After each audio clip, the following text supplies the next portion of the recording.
Summa Theologica, Pars Prima, on Man, by St. Thomas Aquinas, translated by the Fathers of the English Dominican province. Question 86. What our intellect knows in material things, in 4 articles. We now have to consider what our intellect knows in material things. Under this head there are 4 points of inquiry. 1. Whether it knows singulars. 2. Whether it knows the infinite. 3. Whether it knows contingent things. 4. Whether it knows future things. First article. First part, question 86, Article 4. Whether our intellect knows singulars. Objection 1. It would seem that our intellect knows singulars. For whoever knows composition knows the terms of composition. But our intellect knows this composition. Socrates is a man, for it belongs to the intellect to form a proposition. Therefore our intellect knows this singular, Socrates. Objection 2. Further, the practical intellect directs to action. But action has relation to singular things. Therefore the intellect knows the singular. Objection 3. Further, our intellect understands itself. But in itself it is a singular.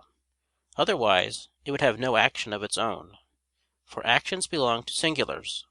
Therefore our intellect knows singulars. Objection 4. Further, a superior power can do whatever is done by an inferior power. But sense knows the singular. Much more, therefore, can the intellect know it. On the contrary, the Philosopher says (First Part Phys. v) that the universal is known by reason, and the singular is known by sense. I answer that, our intellect cannot know the singular in material things directly and primarily. The reason of this is that the principle of singularity in material things is individual matter, whereas our intellect, as have said above (Q. 85, A. 1), understands by abstracting the intelligible species from such matter. Now what is abstracted from individual matter is the universal. Hence our intellect knows directly the universal only. But indirectly, and as it were by a kind of reflection, it can know the singular, because, as we have said above (Q. 85, A. 7), even after abstracting the intelligible species, the intellect, in order to understand, needs to turn to the phantasms in which it understands the species, as is said in the third part On the Soul, 7. Therefore it understands the universal directly through the intelligible species, and indirectly the singular represented by the phantasm, and thus it forms the proposition, Socrates is a man. Wherefore the reply to the first objection is clear. Reply Obj. 2. The choice of a particular thing to be done is as the conclusion of a syllogism formed by the practical intellect, as is said in the seventh part of Ethics iii. But a singular proposition cannot be directly concluded from a universal proposition, except through the medium of a singular proposition. Therefore the universal principle of the practical intellect does not move save through the medium of the particular apprehension of the sensitive part, as is said in the third part On the Soul, 11. Reply Obj. 3. Intelligibility is incompatible with the singular, not as such, but as material. For nothing can be understood otherwise than immaterially. Therefore, if there be an immaterial singular, such as the intellect, there is no reason why it should not be intelligible. Reply Obj. 4. The higher power can do what the lower power can, but in a more eminent way. Wherefore what the sense knows materially and concretely, which is to know the singular directly, the intellect knows immaterially, and in the abstract, which is to know the universal. Second article. First part, Q. 86, Article 2. Whether our intellect can know the infinite. Objection 1. It would seem that our intellect can know the infinite. For God excels all infinite things. But our intellect can know God, as we have said above (Q. 12, A. 1). Much more, therefore, can our intellect know all other infinite things. Obj. 2: Further, our intellect can naturally know genera and species. But there is an infinity of species in some genera, as in number, proportion, and figure. Therefore our intellect can know the infinite. Obj. 3: Further, if one body can coexist with another in the same place, there is nothing to prevent an infinite number of bodies being in one place. But one intelligible species can exist with another in the same intellect; for many things can be habitually known at the same time. Obj. 4: As the intellect is not a corporeal faculty, as we have said (Q. 76, A. 1), it appears to be an infinite power. But an infinite power has a capacity for an infinite object. Therefore our intellect can know the infinite. On the contrary, It is said (1 Part of Phys. iv) that the infinite considered as such is unknown. I answer that, since a faculty and its object are proportional to each other, the intellect must be related to the infinite, as is its object, which is the quiddity of a material thing. Now in material things the infinite does not exist actually, but only potentially, in the sense of one succeeding another, as is said in the Third Part of Phys. vi. Therefore infinity is potentially in our mind through its considering successively one thing after another, because never does our intellect understand so many things that it cannot understand more. On the other hand, our intellect cannot understand the infinite either actually or habitually. Not actually, for our intellect cannot know actually at the same time, except what it knows through one species. But the infinite is not represented by one species, for if it were, it would be something whole and complete. Consequently it cannot be understood except by a successive consideration of one part after another, as is clear from its definition, Third Part of Phys. vi. For the infinite is that from which however much we may take, there always remains something to be taken. Thus the infinite could not be known actually, unless all its parts were counted, which is impossible. For the same reason we cannot have habitual knowledge of the infinite, because in us habitual knowledge results from actual consideration, since by understanding we acquire knowledge, as is said Second Part of Ethic. i. Wherefore it would not be possible for us to have a habit of an infinity of things distinctly known, unless we had already considered the entire infinity thereof, counting them according to the succession of our knowledge; which is impossible. And therefore neither actually nor habitually can our intellect know the infinite, but only potentially, as explained above.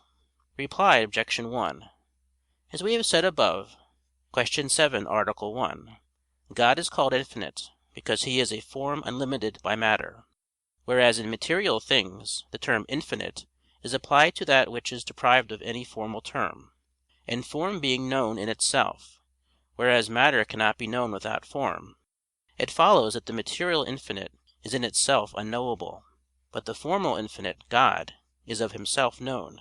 But he is unknown to us by reason of our feeble intellect, which in its present state has a natural aptitude for material objects only. Therefore we cannot know God in our present life except through material effects. In the future life this defect of intellect will be removed by the state of glory, when we shall be able to see the essence of God himself, but without being able to comprehend him.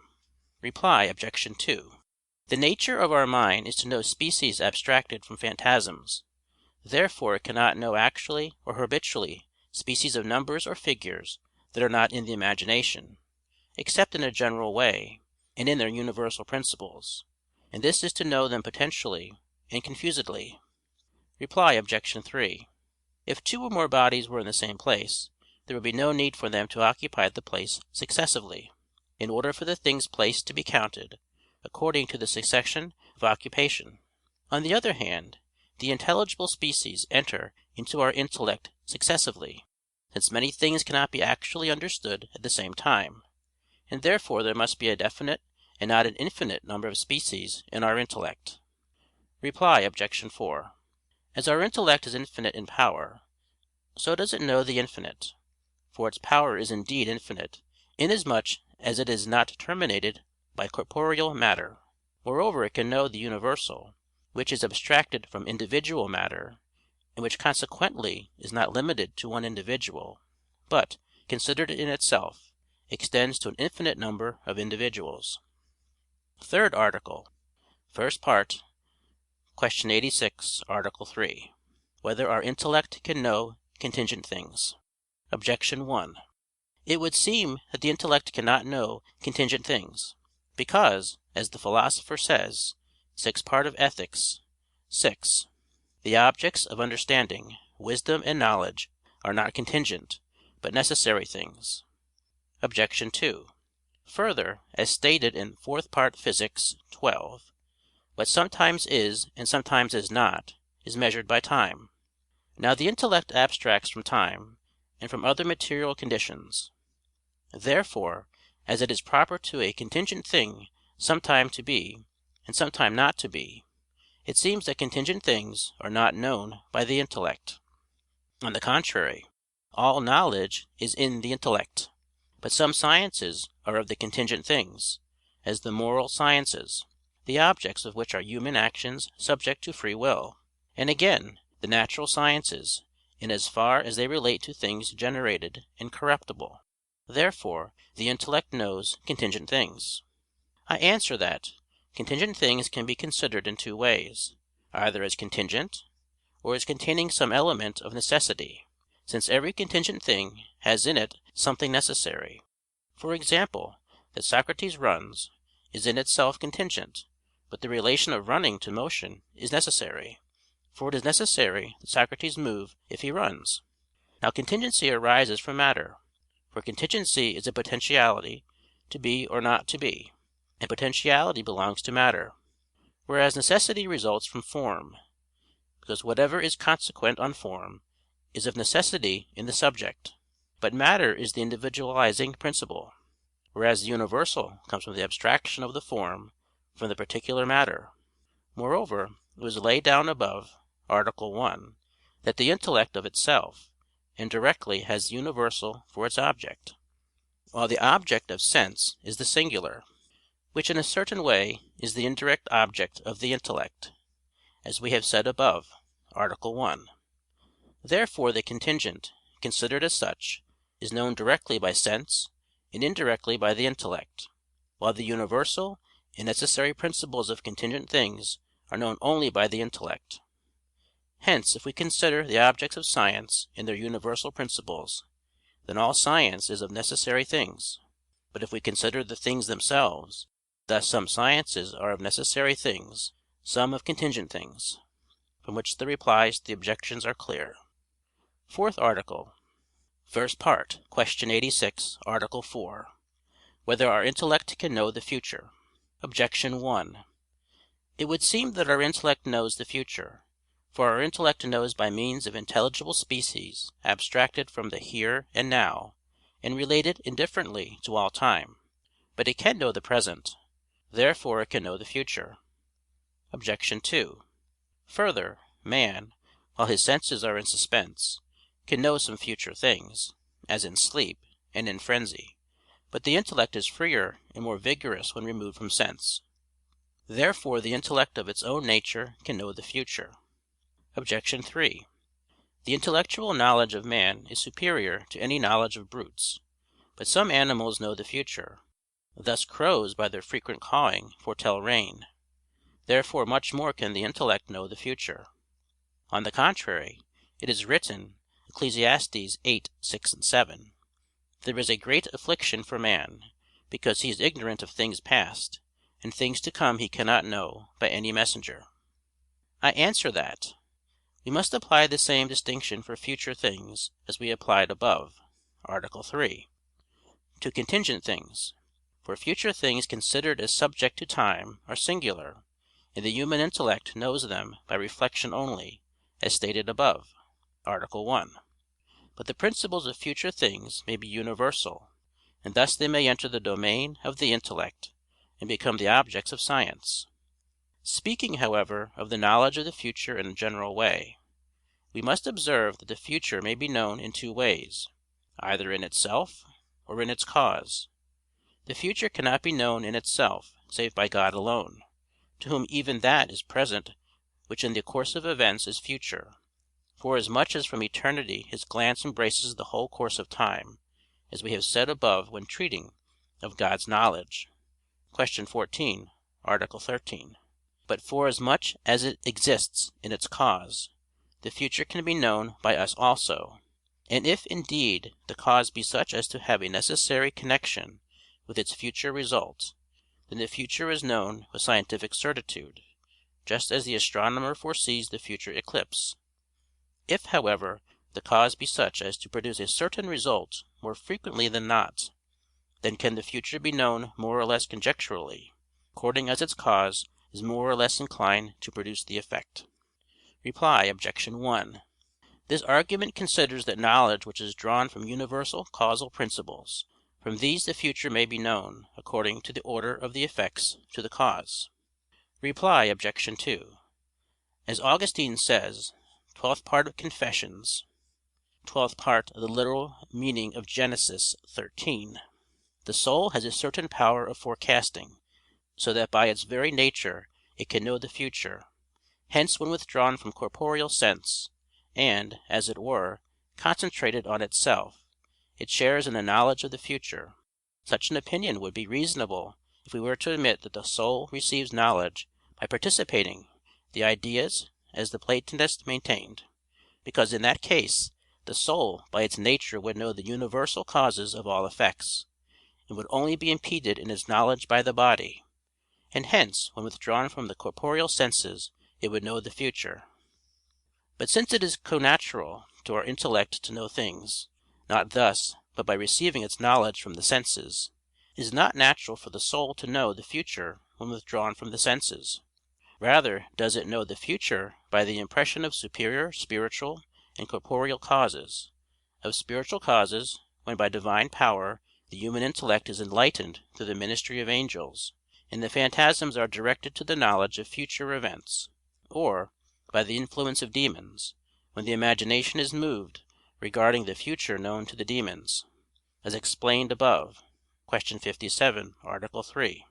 The soul is naturally more inclined to receive these impressions of spiritual causes when it is withdrawn from the senses, as it is then nearer to the spiritual world, and freer from external distractions. The same may also come from superior corporeal causes; for it is clear that superior bodies influence inferior bodies.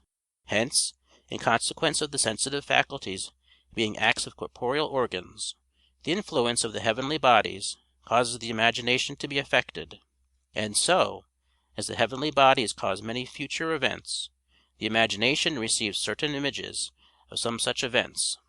These images are perceived more at night and while we sleep than in the daytime and while we are awake, because, as stated in the second part of the Sleep of the Sentinel, second part on Divination of Sleep, impressions made by day are evanescent; the night air is calmer, when silence reigns; hence bodily impressions are made in sleep, when slight internal movements are felt more than in wakefulness; and such movements produce, in the imagination, images from which the future may be foreseen. Reply Obj. 3. Brute animals have no power above the imagination wherewith to regulate it, as man has his reason, and therefore their imagination follows entirely the influence of the heavenly bodies. Thus from such animals' movements some future things, such as rain and the like, may be known rather than from human movements directed by reason.